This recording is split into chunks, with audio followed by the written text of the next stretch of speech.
the Mindset Athlete podcast, and I'm your host, James Roberts. I'm a two-time Paralympian and owner of James Robert Fitness, which is an online training, nutrition and mindset coaching business. First of all, I'd like to thank Lauren Williams for suggesting this quote to the show. An athlete is a mindset. It's how you prepare, think and execute. Not because of some elite status or physical stature. Anybody can be an athlete. By Chris Harth.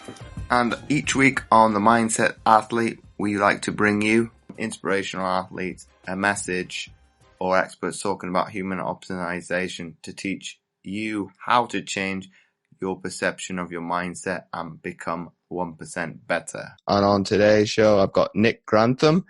Nick has become recognized as a specialist in athletic preparation and has helped athletes at all levels achieve their personal goals and ambitions. Nick has worked in high-performance sport for more than 20 years and has an extensive experience of long-term athlete development. As a lead strength and conditioning coach to nothing governing bodies, home institutes and professional teams, Nick has been responsible for the management, development and delivery of integrated physical preparation strategies for a wide range of sports. And not forgetting, he's also the author of the book, You're Hired, an Insider's Guide to Becoming a Strength and Conditioning Coach. So welcome on to the show, Nick. Cheers, James. Thanks for having me on. Oh, it's my pleasure. And obviously for you and I, this is now the second time of meeting in this fashion, because you were on my very, very, very first show, which I was thought would never see the light of day, which people now get to see. And I have to put the ego aside. And obviously they can then see the video format of the episode I did with you I think it's about 4 years ago, if my memory serves me. 4 to 5 years ago, I think it was. It was an early one for you, James, definitely. Well, it's an evolutionary process, and people can see where I started from with podcasting. So if we hit straight off the bat, then Nick. Ultimately, I've done a deep dive on your website. Where does this shared ambition for you come from? I think having been part of a competitive family, brothers, both in sport. We were in sport, quite a sporty family, and then I think myself going on and competing in taekwondo for a number of years, to then work behind the scenes. I have a certain amount of empathy with the athlete. So when it's a hard training session, I've experienced those hard training sessions when someone's been dropped from a squad or not made the cut for a team. That's happened to me. And the flip side, when you've been selected, I've been there. I've had injuries. So I feel that I really do. It's not just a 9-to-5 job for me, So if I'm preparing an athlete or a team, you are invested in them. You're invested in the results that they get, and when they win, it's great, and you share those emotions. Equally, I'm a fairly bad loser, although I'm getting better, I think. But I can think of times when teams have lost, and you feel that as well. Maybe not to the same extent as the athlete, because they're going through that, and it's very raw for them. But you certainly get that emotional roller coaster, and when a player gets injured, you really feel for them, and because you know what that means potentially to their career and their prospects. So I do have that sort of shared ambitions. If an athlete wants to do something, then I'm going to stand shoulder to shoulder with them and do my utmost to facilitate that and help them be as good as they can be. So, and if we go to an extreme now, Nick, have you ever lost sleep over some of those outcomes? I think there are times definitely when you reflect back on injuries or maybe a training methodology that you put in place, and you will second guess yourself, and I'm getting better. It sounds quite deep, but I've got into Stoicism. Started reading quite a lot of books on Stoicism. The Daily Stoic is a really good one by Ryan Holiday. and sorry, his is called The Obstacle is the Way, and then there's the Daily Stoic, and that's about staying a little bit more level with your emotions and enjoying the highs and enjoying the lows, but and reflecting on what you've done, but ultimately not going too deep down into that state of, like you say, losing sleep and navel gazing and worrying too much. So certainly, if you're at a team or with a club and there's a run of injuries or there's a run of defeats or someone questions the way that they're being conditioned, I think as a practitioner you have to be open to input from other people and to be questioned. And you certainly do look at that, and I guess you might lose some sleep over it. I certainly think deeply about it and question my own practice. But ultimately, 9 times out of 10, I'd back myself with what I've done. There will always be occasions when you look and say, actually, maybe in hindsight, we could have done it slightly differently. Hindsight's a great thing because you've always got all the answers in hindsight. And one of the first coaches I worked with, Lynn Gunson at netball, she always used to say to me, Nick, have you done the best given the circumstances that you're faced with? And that's always resonated really strongly with me. Whenever I go forward, look at the situation I've been faced with. Have I done the best that I can? If it's gone well, brilliant. If it hasn't gone to plan, did I do the best I could? And if I did, then I think you can then get a good night's sleep. Obviously, it's a controversial question with this one. Do you think, obviously, being a strength and conditioning or anyone dealing with professional teams from injury prevention, do you think the pandemic for sports has been a blessing in disguise? Because ultimately it's given chance for, I use Manchester United because it's obviously my favourite team for football. They were decimated by injury before lockdown. Mm-hmm. Do you think it enables your profession, the physios, the doctors, to get the team to to the state that they're at now? They haven't lost a game in, I think it's over 10 games now. Do you think that's kind of been a blessing in disguise, even though loads of people have unfortunately lost their lives? Yeah. So I was going to proceed my answer with that fact. Look, a global pandemic with thousands of deaths. I'm not sure I'd ever call that a blessing, but I kind of know what you're suggesting is that enforced break in a season where a team is faced with injuries, has that allowed them afforded them the opportunity to come back stronger? I think it's a difficult one to say for sure. What I do know is that teams that have gone into the lockdown have faced different challenges. So, they've not been able to train. They've not been able to follow their usual regimes and programs. So on the one hand, you're given some additional time for recovery, but then I know firsthand that there are significant limitations with speaking to colleagues of what you're actually able to do with fit players as well as injured players. So it's a difficult one. I think some teams have come out of lockdown really well across all sports, and others haven't. I think we'll probably need a little bit more time once we get back to normality to actually dig down and it will be really interesting to understand. Okay, so as you say, if Manchester United came back in a seemingly stronger position, what was that down to? What did they do during that period and during their mini pre-season? And equally, teams that have come back looking to make that bounce but haven't had that reaction, what is it that they did differently? So yeah, I've not got a definitive answer for you. I just think it was probably more challenging than it was a blessing, if anything. And do you think, obviously, with the Olympics and Paralympics being postponed, that has been a weight lifted off a multitude of people's shoulders, be it the athletes, the support staff, and kind of say, we've got now what is it, give or take 14 months, maybe for the Paralympics, I think probably 12 months for the Olympics.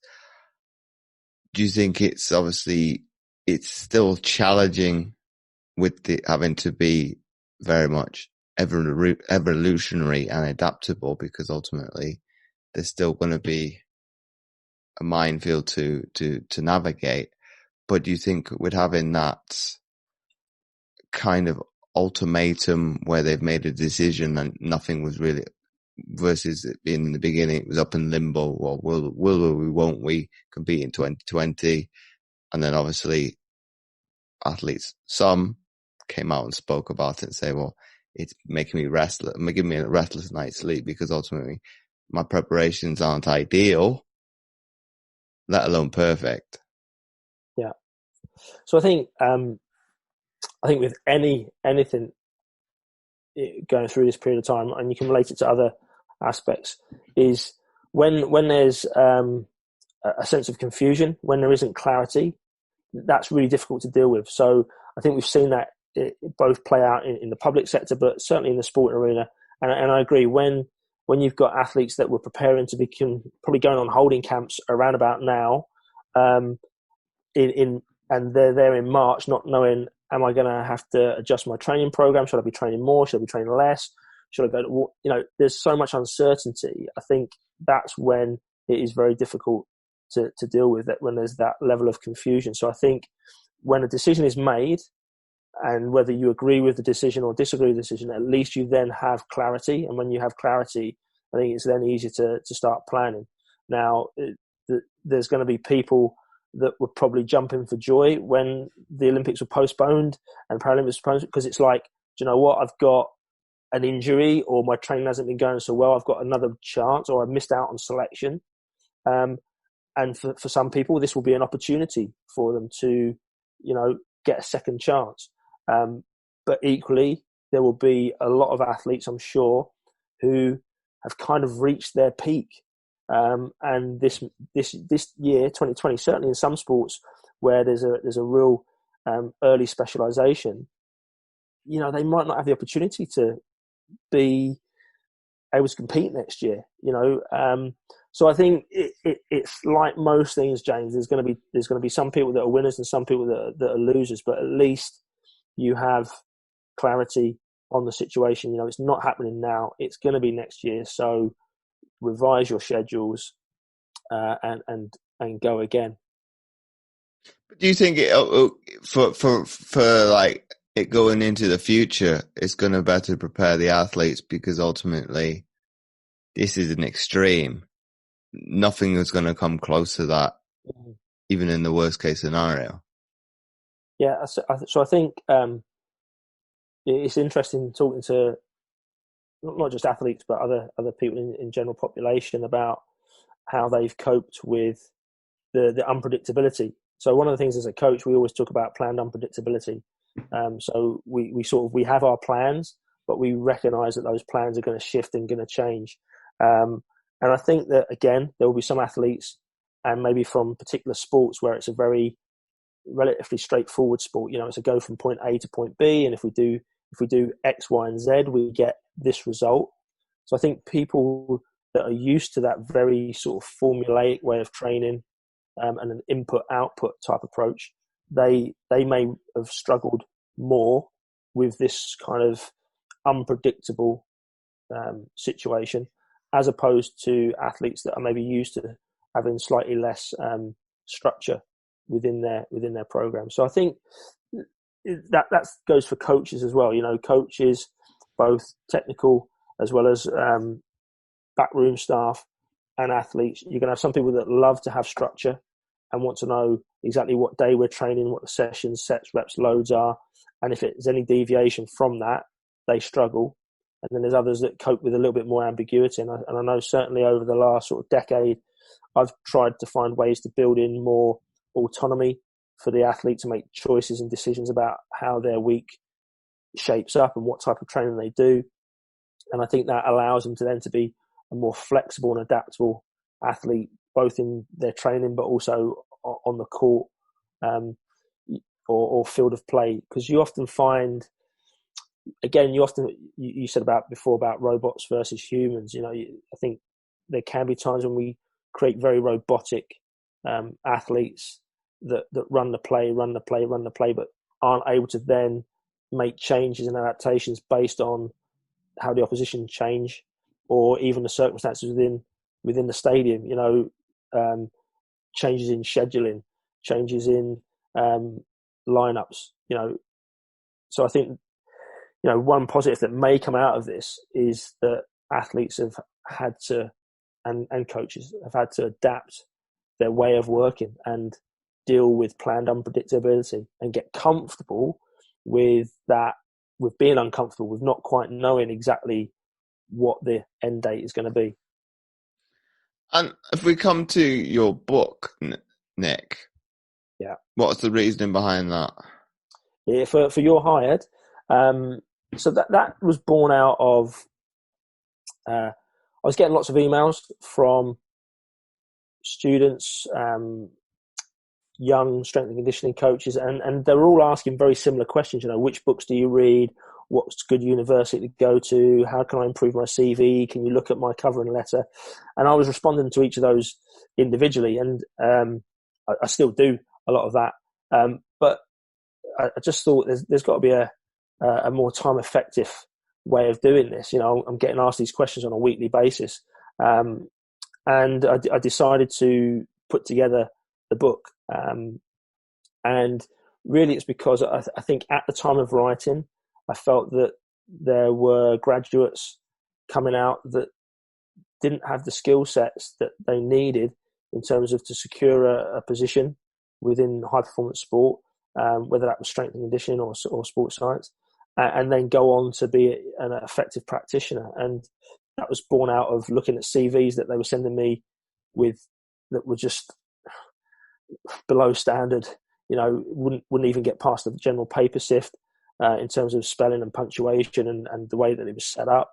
And also then being on interview panels, seeing prospective employees coming through and just not taking care of basic fundamental details, poorly prepared, not knowing about the organisation, not doing their sort of homework. So what I wanted to try and do was actually provide some resources that would say, look, this is how I did it. This is a N of one. I don't come from a standard sort of background. Here's my experiences. And then here's some things that I think you can do, particularly in terms of planning the career pathway. So coaches, again, are very good at planning other athletes or other coaches' careers, but they don't take care of their own. So people will say, well, I want to work at Premier League football club, but have no idea of what the kind of stepping stones and what the process was to get there in 5 years. They would just think, well, I'm going to graduate and I'll get a job.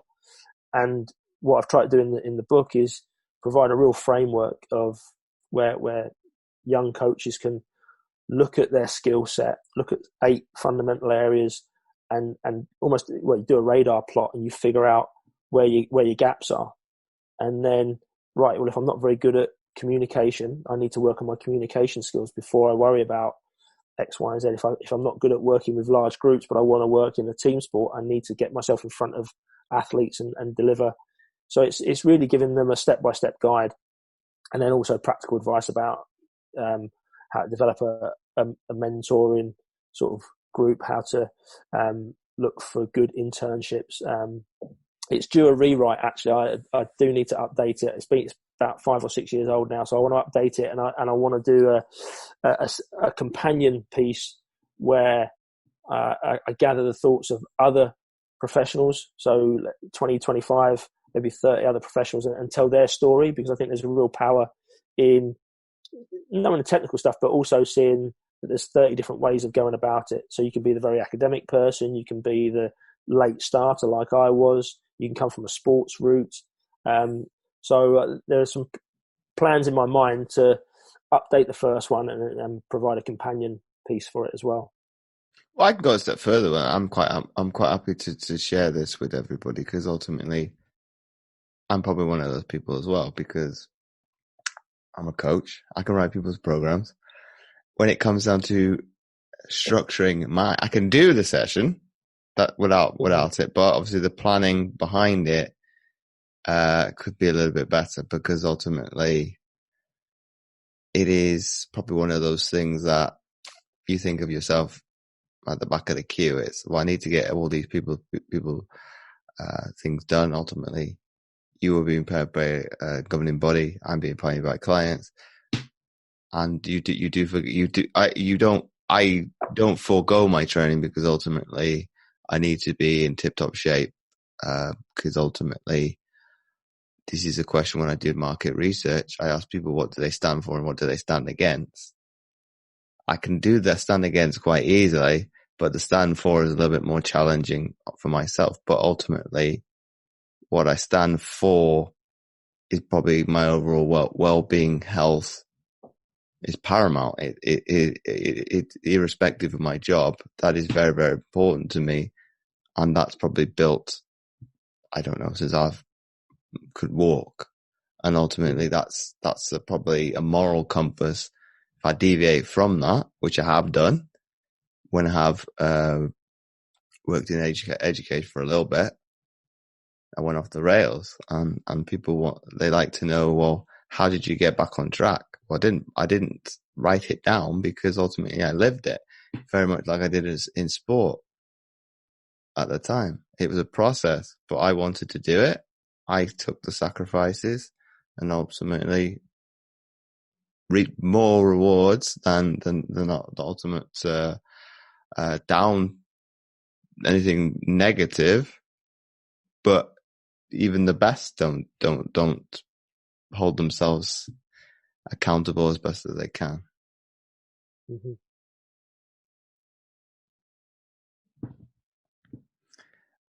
So, Nick, this is going to be a good one for you now. Okay. Let me pull it up. Obviously, your first, and I've obviously done my homework. Your very first athlete that you coached did the Marathon des Sables. So you've worked from an athlete that has done an endurance race in probably one of the hottest environments in the world, to coaching Commonwealth, Olympic, Paralympic, rugby, the Chinese national football team, plus GB men and women's basketball, and had the opportunity to gain unrivaled access to leading high-performance facilities around the world, including obviously New Zealand rugby, England rugby, Wales rugby, the Olympic Training Centre, and even the Birmingham Royal Ballet and the Cirque du Soleil. Out of all of those that you've been able to work with, what was the most fulfilling and why? In terms of the sports that I've actually worked with, out of Well, we come from both. We'll go with sports, and then obviously the facilities that you've got to work in. So I think in terms of the sports, it's difficult, because you kind of fall in love with every sport that you work with at that point. So I've now found myself, you're just a fan of every sport that you've ever worked with, really. So when the Olympics is on, it's a nightmare, because I'm watching everything. Having worked across 36 different sports, so you end up having a vested interest in all of those sports. Gymnastics will always hold a really special place in my heart, because it was my first real sport that I worked for, and it just awesome athletes to work with. On the men's side, I just really enjoyed my time there. So that's always going to have a special place. I like, do you know what? It's difficult, because I loved working with netball as well. And again, netball was great because it afforded me to work with two of the best coaches I've ever worked with. And that's really where I cut my teeth as a strength and conditioning coach. And I really loved that. I think more recently, probably one of the most challenging sports I've worked with was downhill mountain biking. And again, that probably came to me at a really good time, because I'd worked in what one of my colleagues, Dan Roberts, always calls like mainstream sports, or what he calls quite a straight sort of world, and then going into action sports where everything is a little bit more unpredictable, a little bit more chaotic, a little bit more feral at times. That really challenged me as a coach, because I was kind of the sets and reps guy and quite a straight sort of standard issue S&C coach. But I think what I learned there was to loosen up a little bit, to accept the unpredictability and the chaotic nature of the way that they prepared, and the way that, and the nature of their sport. and adapt my coaching and my delivery accordingly. So, yeah, there's some of the highlights. But it's whichever sport you're working with at the time is the one you're really passionate about. In terms of the facilities that I've been fortunate to go to, I think the two that probably stand out for me is the Cirque du Soleil in Canada. That kind of blew my mind when I went to visit the HQ in Montreal, because they called it the Circus Factory, and you travel out there and it's on an industrial estate, and it is a sprawling complex. It's huge and getting bigger, and you just see everything's there from start to finish, from some kind of pre-production to the conceptual side, the costume design, recruitment of former athletes and turning them into actors and actresses and performers. It was fascinating. I was lucky to spend a couple of days there, and I loved it. It's an amazing facility. I think the Cirque du Soleil is incredible. And then the more recent one is visiting my colleague Duncan French at the UFC Center in the UFC Performance Institute out in Las Vegas. And I think, what they've done there, and I know some of their other facilities that are very different, almost have a different personality, I guess, if a building can have a personality. I think it can.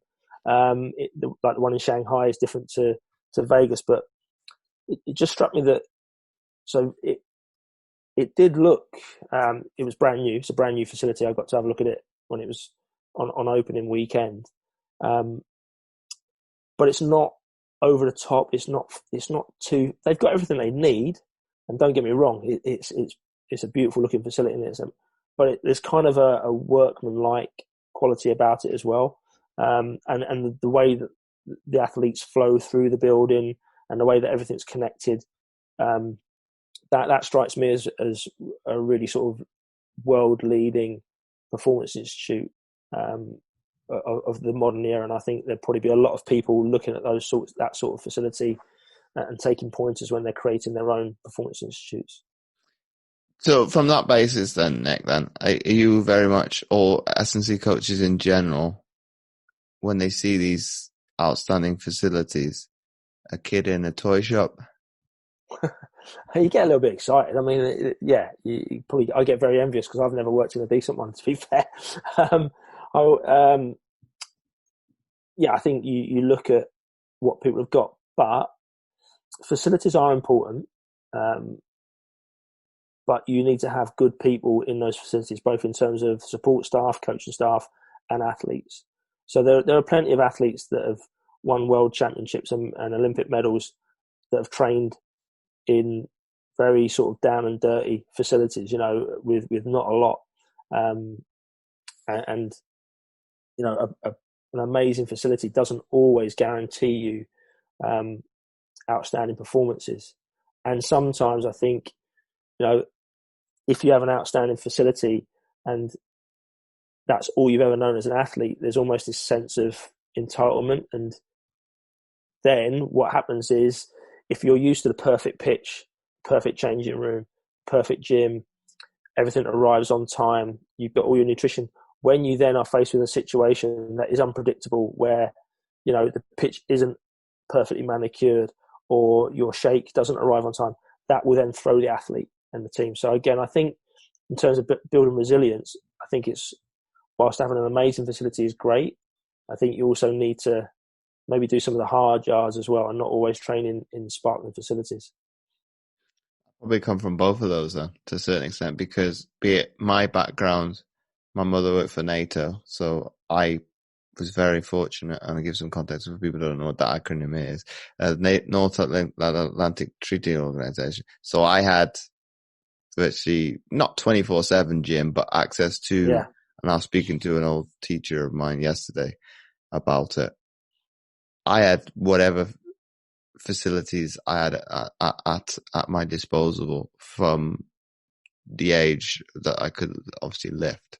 So I probably, on the one hand, could be a little bit complacent, but ultimately when I did go into the institutes of sport, be it in Cardiff in Sophia Gardens, at Bisham Abbey, obviously down in, I'll call it the outskirts of London because I can't remember which county it's in, and don't want to be wrong. I think it's Berkshire. Something like that.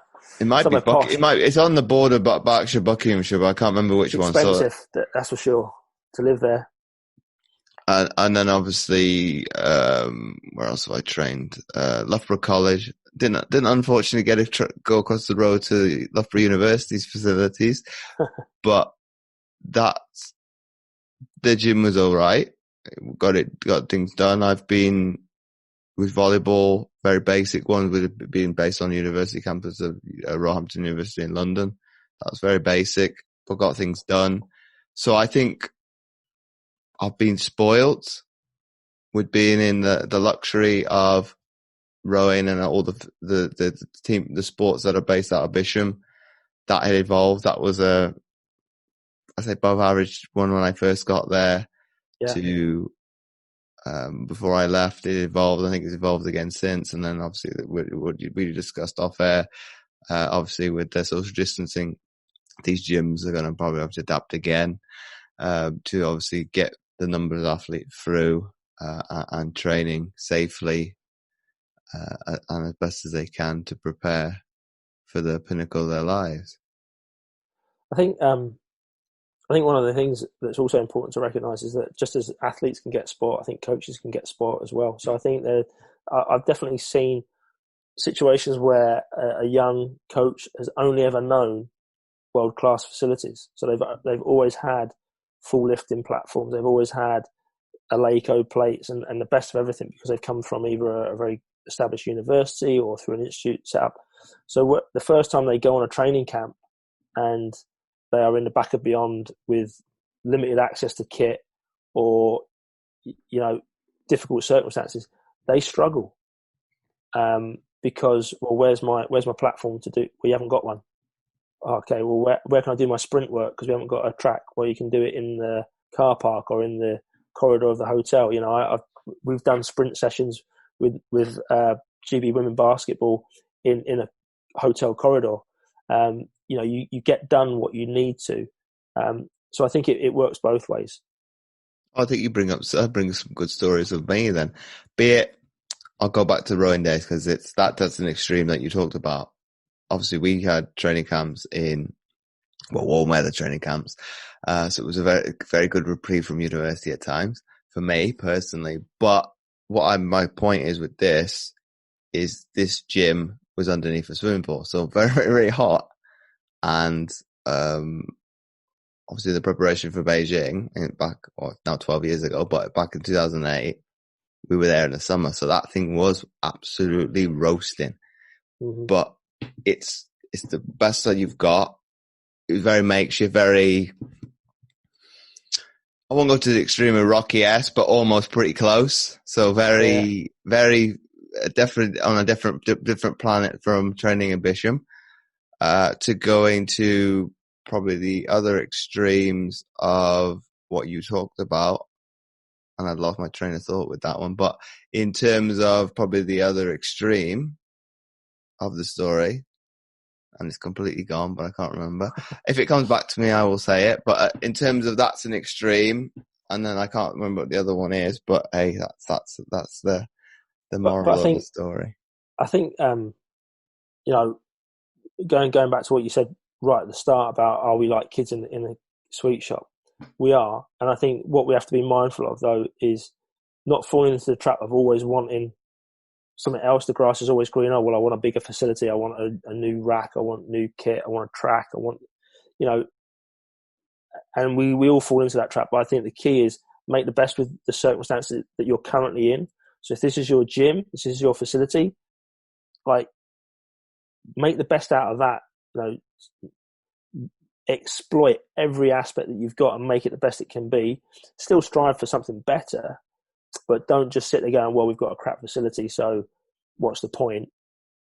Actually make something of it, turn some shit into sugar, make it as good as it can be. Well, some of that footage I use as promo stuff, so that's okay. The quality of the video is to be desired, but that is obviously the point that you're making. that's an extreme. I got on with it. I Mm-hmm. don't second guess it. It's probably shaped me as a coach in terms of, okay, you've got limited access to equipment because you're housebound because your health is at risk, or you live in a part of the world, as we do still at the moment, that gyms are shut, or gyms, depending on the flexibility of the rules, I think is evolving day by day. You've got to be flexible. You've got to be adaptable. I think my disabilities help with that as well, because ultimately I had to adjust to find ways what are going to work best for me, even long before I met strength and conditioning coaches. Yeah. So I think I probably would maybe resolute to say, well, what about this? Trying it this way, or be very much questioning. I think a lot of the coaches that I was fortunate to work with over those 10 years, I've probably taken a lot away from their style of coaching and what the sports that they've had to work with. And I think ultimately it's come back to me what I was going to say with the GB rowing, irrespective of where they're on training camps, even world championships, you got an ergo room in the hotel. So it gives the athlete an option where you can warm up in the hotel. Yeah. Okay, the hotel is completely ours, but that's a different story altogether. Or down at the course, but it gives, I think, the support staff multiple options to best prepare the athlete for training, recovery, warm up, you name it. Everything is that, and you can see why that's a well-oiled machine as a program. Mm-hmm. For sure. But obviously, you are spoiled. I think obviously when I moved from different sport, I was spoiled. But I gone from one that's got, well, in the Olympic side, 80 years of pedigree behind it, to going to a Paralympic one that I was fortunate to be one of the very first Brits.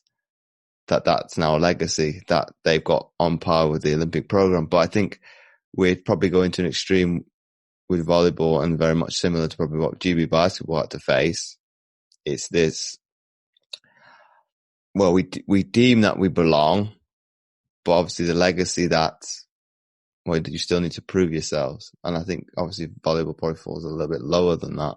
But this is where probably I saw maybe a little bit lacking in, just for more the Paralympic side, the performance aspects that I probably took for granted from coming from a rowing or swimming background, while they've got decades upon decades of history and obviously resources to pull from. Well, this is the standard that we expect, irrespective of where you've started from. Whereas maybe with that program, because it's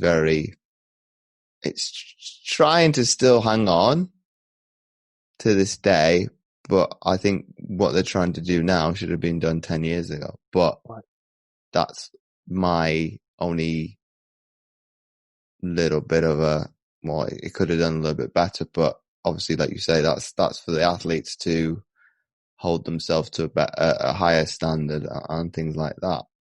Mm-hmm.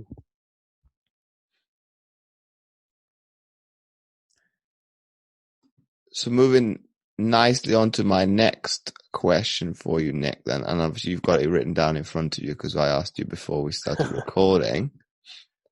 Yeah. Obviously, with your versatility with coaching, the number amount of different sports that you have done over your illustrious career, what would be some of your top tips for people training during the current climate? So I think it comes back to this versatility. I think that's what you've got to look at, because people haven't got access to the usual facilities that they've had previously. So, there's limitations in the amount of load that people can shift, and you might be restricted to body weight type activities or activities for cardiovascular conditioning that aren't your normal type, whether it's running or cycling or swimming. So I think the top tip is just work on the fundamentals, and think about how can you manipulate some of the training variables. So you can manipulate the speed of movement. That can have a significant impact on the difficulty of an exercise. So, we can all do push-ups, right? But if all of a sudden we slow that push-up down considerably to maybe take 5 seconds to complete each repetition, all of a sudden we've got a different stimulus on the body. So changing the tempo, the speed of the movement is one way that you can adapt to what you're doing. I think looking at the complexity of exercises, so it's a time to now start looking at whole body compound movements, maybe sequencing 2 or 3 exercises together in a complex to make it more physically challenging, but also more mentally challenging for you as well, and to maintain that interest. You can look at the sequencing. So simply after a period of training, just simply changing the exercise order, the sequence in which you're completing it, will stimulate a different adaptation physically. You can look at unilateral versus bilateral. So if you've been doing a lot of body weight, bilateral type movements, why not go to single arm, single leg type activities? So I think the main thing is when I'm working with other strength and conditioning coaches, athletes, or health professionals, physios, is there are fundamental variables that you can manipulate. So you can have the same exercise essentially, but change the variables around that exercise to bring about a different stimulus. So I think where some people get lost is thinking about a new exercise every session. Well, yeah, you could probably have the same derivative and just shift the focus and the variables that you're working with. That would be some of my top tips.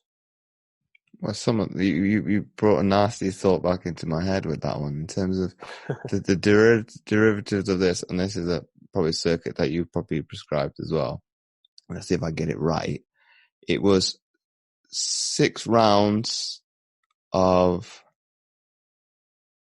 let's see, bench press, bench pull, lat pull down. And this is testing my memory as well, which is quite good. What's the other ones? Row. And I think that's it. So 4, I think, and shoulder press is the other one. Obviously 30 seconds on, 30 seconds off. And you do the sequence on each exercise, the 6 rounds. And I think with the adaptation that you're talking about, you're starting at a percentage of your 1 rep max. And then obviously it does test your ego, because ultimately with the weight coming down, because obviously you're getting muscular fatigue as well as muscular strength. It's very difficult when it's just the bar. Sometimes it's like, well, this is still hard. And ultimately, I'll give some people some perspective. We had to do at least minimum of 15 repetitions. So I think whether or not I could do that now, probably not. I probably wouldn't be so mean to myself, but maybe somebody else. That's a different story. But I think the moral of the story is there's always when there's a way, when there's a will, there's a way. And I think you have to use this versatility of that is even another form of training. It's a form of a drop set for you and I, but it's taking a cardiovascular element into strength and conditioning as well. Yeah, so I think again, what people have to be is just adaptable. You may only have a garage to train out of. You may only have a couple of dumbbells or an old bike, but with a little bit of creativity, you can come up with some good conditioning. There will always be a limit to the certain types of physical adaptations you can do with kind of body weight or minimal loaded equipment. It's always going to be more toward a strength endurance, muscular endurance, or if you're doing less reps, more of a power type activity. So there's going to be only so many strength gains you can get as an athlete, and we've certainly seen that with some of the athletes that I work with coming back out of lockdown. They've kept generally fit, which is great, but there are probably 1 or 2 force characteristics, maximum strength, maximum power, that they've not really been able to tackle during this period of time because you just don't have sufficient load or what you need to get after that. So you can certainly keep yourself in good shape at the moment with a little bit of creativity. Do you think for your athletes more specifically, they've changed in body type as well then? Um, I think if I'm thinking about the athletes, they've maintained where they're at. Actually, I think again it comes down to the discipline that you'd have as an athlete. Probably in the early days, it's very easy to sit and bake all the cakes and eat all the banana bread. But I think if you've got anything about you as an athlete, very quickly you're going to realise actually that's not sustainable for 8, 12, 15 weeks. At some point you're going to have to start training. So I think there's probably quite a nice honeymoon period of 10 days to 2 weeks of when athletes first went into lockdown thinking, well, I can eat all the cake or I can just take it easy. But I think most athletes would get back on it because they know ultimately at some point they're going to come back into training. And you can't play yourself into shape. You've got to come in shape already. And do you think, obviously, some athletes documented it very well during the lockdown? I think KJT, obviously, Catherine Johnson no, it's the wrong way around. Catherine Thompson, can't get her name out. You know what I'm talking about, but yeah, Catherine, exactly, yeah. Johnson Thompson. Yeah. Obviously, she was being very brutal to herself, be it using, she was out in France or southern France at the beginning, come back to the northwest and used her old stomping grounds and utilizing like hill sprints and things like that. So do you think that versatility of using, if you've got it at your disposal, using your environment as well to use as training? 100%. 100%. There's so much that you can do. I think that might actually be an issue for some of the bigger gym franchises. May actually find that a little bit of a problem. I don't think so much the smaller independent gyms that give a more personal service and do more one-to-one and actual coaching. So I think some of your more performance-based gyms will still thrive post-lockdown. I think some of your bigger gyms where people have just been going in and kind of going through the motions on a weekly basis because they have a membership, I think a lot of those people have realised actually I can go out on my bike and go for a ride. I can train in my gym, in my house or my garage or my back garden. So I think, again, those bigger box gyms are probably going to have to evolve and go after their membership in a different way, because there's a lot of general public realising probably for the first time, actually, I could save myself 30, 40, 50 pounds a month and do a lot of this at home,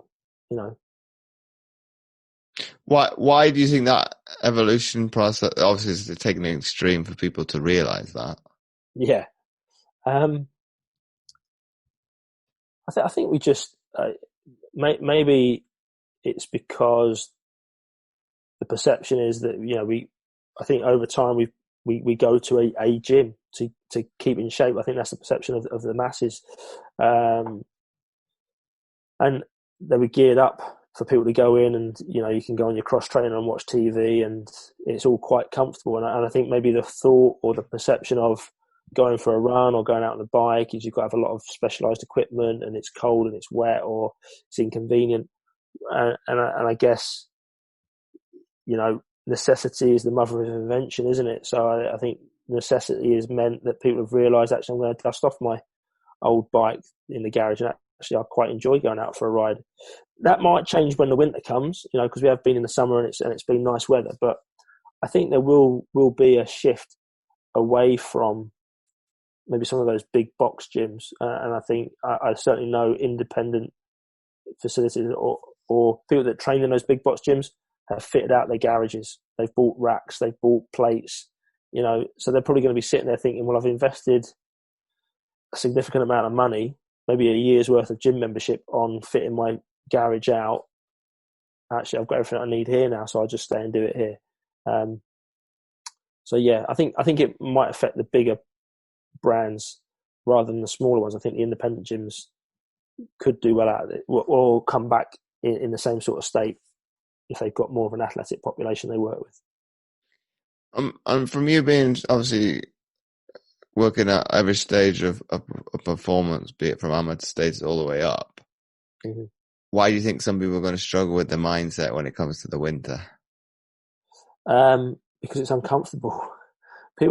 Ultimately we're quite a lazy race. We want comfort, so we've gone to great lengths over hundreds of years to create the easiest world possible.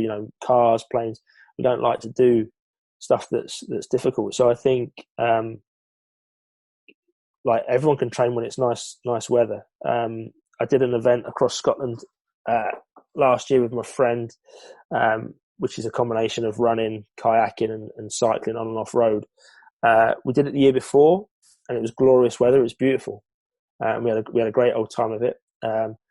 This year, the last one we did, the weather was horrific, and I mean horrific. It was the wind, the rain. It was torrential, and you're out for sort of 12 hours in it. And I remember saying to my mate, a lot of these people are just not going to like this. They're gonna bin it off because it's getting uncomfortable now. It wasn't a pleasant experience to be out in the elements in the Scottish Highlands for 12 hours. And undoubtedly, there were people on that course that were fitter, stronger, faster than myself and my colleague that dropped out because it became uncomfortable, cold, wet, all those sorts, tired, all those sorts of things. And you could see it happening around you. People just didn't have the resilience and the grit to push through and finish. So I think, that's what we'll probably see to an extent when the weather starts to close in around September and October, if we're still in a similar sort of situation. Do you think you thrive in that kind of environment, though? You personally? I'm not sure whether I thrive. I've got an older brother who definitely has a switch that he can turn and can just endure. I think I've probably got an element of a certain element of stubbornness, I guess. And I certainly enjoyed seeing the people around me suffering. So it's like, I'm on the bike trying to go up this, and it's hard, and I'm suffering, but I know that the person in front of me or I've just gone past is suffering as well, and actually they're not dealing with it as well as I am.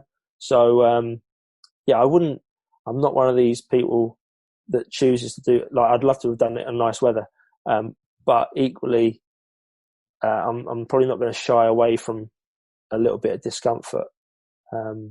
It doesn't all have to be nice and fluffy for us. I don't mind a bit of pain and a challenge. And we both, when we finished the ride and the event, it's like that's actually a proper challenge that we've just done there. The previous year we'd done it and it was hard, physically challenging, but we felt like we'd done something proper at the end of that one. It was a proper grizz. So my penultimate question to you, Nick, is then, if you had an opportunity to sit with any athlete, dead or alive, who would that be and why? I've only got one.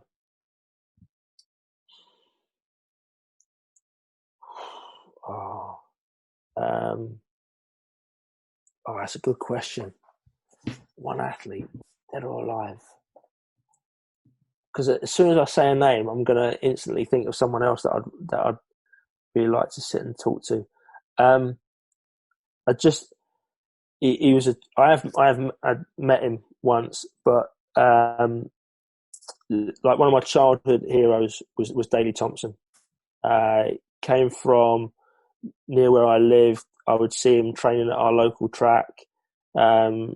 Obviously watch his exploits in the Olympics, and not only was he a phenomenal athlete, he was a little bit on the edge for the establishment, and I quite like that. Another one of my favourites at the time was Steve Ovett as well, and similar. I think you're either a Seb Coe person or a Steve Ovett. I was definitely a Steve Ovett fan. Again, a little bit cheeky, would do things that weren't quite what the establishment would like, but would deliver. It'd be Daley Thompson, because he's just an absolute legend. He's one of the few people. I remember when it was the Commonwealth Games in Manchester in 2002, one of the first major games that I'd kind of gone to as a multi-sport game. And lots of people were getting very excited as you walk around the village of spotting superstar athletes, and all the sort of contemporary modern day ones didn't really bother me. And then I saw Dave Thompson walk it, and like that was it. I was a mess because it was just, for me, you know, I thought he was an awesome athlete. And my final question before we wrap up the show then is you have to summarize what we've been speaking about today into one sentence for people to take away. What would that be? Flipping it, you ask a lot of questions, don't you? One sentence. I'm terrible at one sentences. I think it's... So I'll take a couple of titles. So I think what we've been talking about is like the obstacle is the way. So that comes from Ryan Halliday's book, and it's that idea of stoicism. So the obstacle is the way, and get good at planning the unpredictable. You know, get comfortable with being uncomfortable. I don't know if that's a sentence. That's just like some statements, but hopefully that I think that's what we've been talking about really, is planned unpredictability. So once again, Nick, thanks again for coming on the Mindset Athlete podcast. Absolute pleasure. Thanks for inviting us on, James. It's been my pleasure. Take care. If you like this episode, please do share it with your friends, and do let Nick and I know what you thought of the episode by tagging us over on Instagram at Nick Grantham _coach. So that's NickGrantham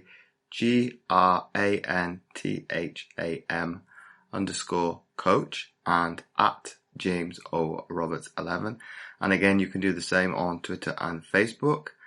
And in addition, if you had any follow-up questions, don't hesitate to shoot them over as well. And finally, don't forget to check him out on his website, www.nickgrantham.com. And as always, don't forget to check out my free content at fitamputee.co.uk and click on the tab Resources. But not forgetting, I've also started a new Facebook group, especially for the podcast, which you can find by typing in The Mindset Athlete. And last but not least, and not forgetting, I've also rebranded my other Facebook group to Adapt, Master and Improve Your Exercise and Diet to help you lose 10 pounds plus. So make sure to check those links out. They will be in the description. You can find all the show notes at mindsetgame.lipsyn.com under the category General.